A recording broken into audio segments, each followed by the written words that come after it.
sailing from Huahine to Raiatea, and it's only about 19 miles across the channel. But it's blowing 20 knots. It's a bit of a wild ride out there. Let's go have a look. Give you a tour.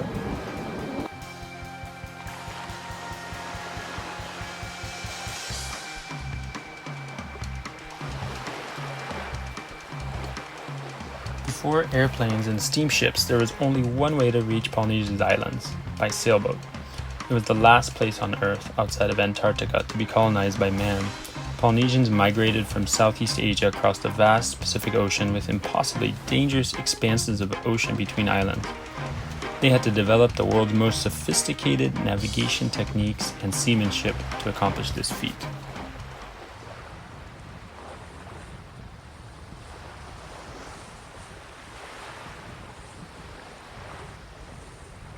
When Captain Cook arrived in Tahiti in the 1800s, he could not imagine this was possible without the use of European technology like compasses, cartography, and massive ships.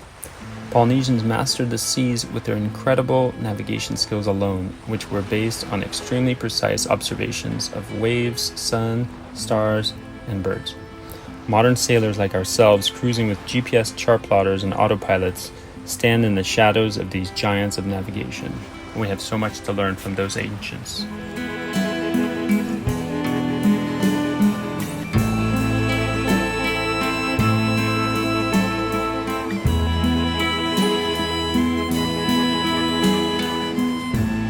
Tahiti was first made famous by the mutiny on the Bounty, which occurred in 1789. One of the Bounty's missions was to bring breadfruit saplings from Tahiti back to the West Indies to feed the slave populations at the time. Her sailors were seemingly intoxicated by the marvels of Tahiti, from her natural beauty to her freely available women, and cracked under the iron rule of Captain Bligh. They took over the ship and managed against all odds to hide in remote Pitcairn Island. Capturing the public's imagination, the myth of Tahiti's seductive beauty had begun.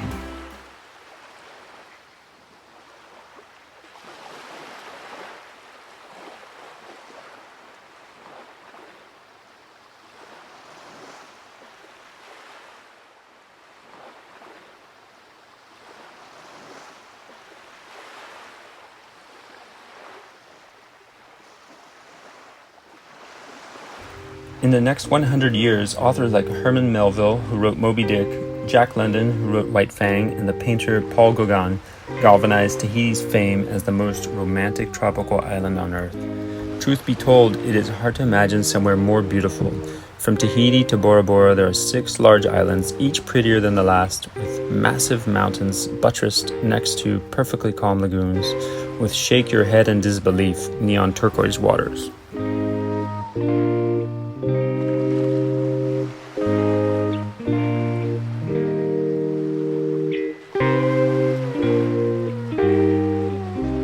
The reason for this unreal beauty lies in both geology and biology.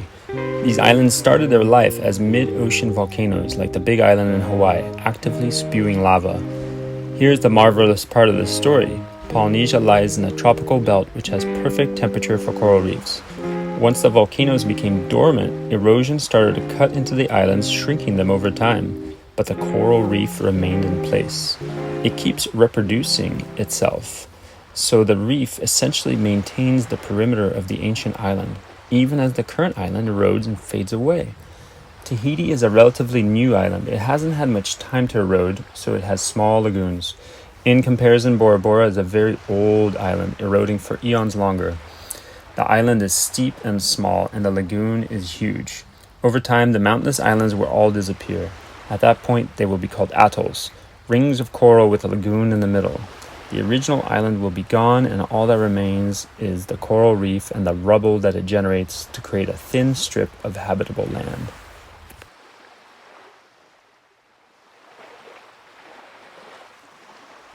That's exactly what happened in the Tuamotus, which is an archipelago of 80 atolls with dozens of villages. They exist only because of the coral reef, and it's the only living organism that is visible from space. It is so incredibly unusual because it produces limestone bedrock upon which it can reproduce itself. That limestone keeps the structure of these atolls intact.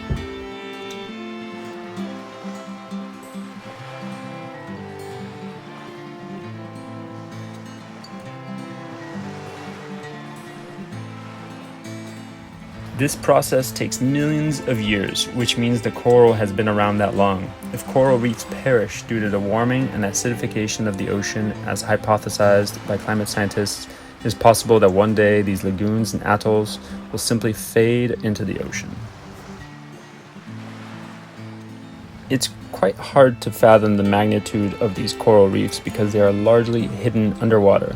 They completely surround each of the islands and atolls, which means miles upon miles of a synergistic living organism. They provide a home for all the sea creatures, and in the case of atolls, a home for humans as well.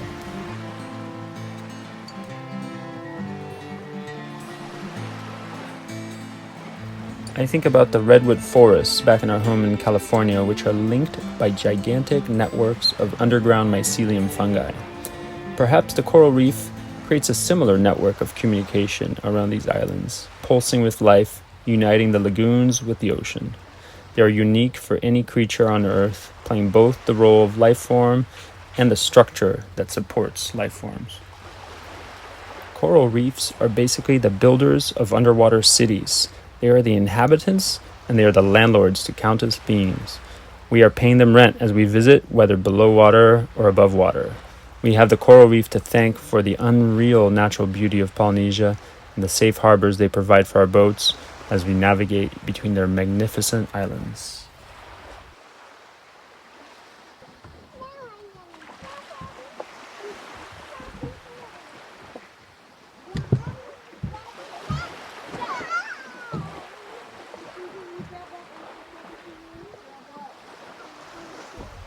And finally, we have the Polynesians to thank for their rich nautical culture and stewardship of these islands, where the highways are oceans and well-being is measured in laughter with friends and family. Their sense of care, kindness, and connection leaves every visitor transformed, and we leave this part of the world cherishing those memories.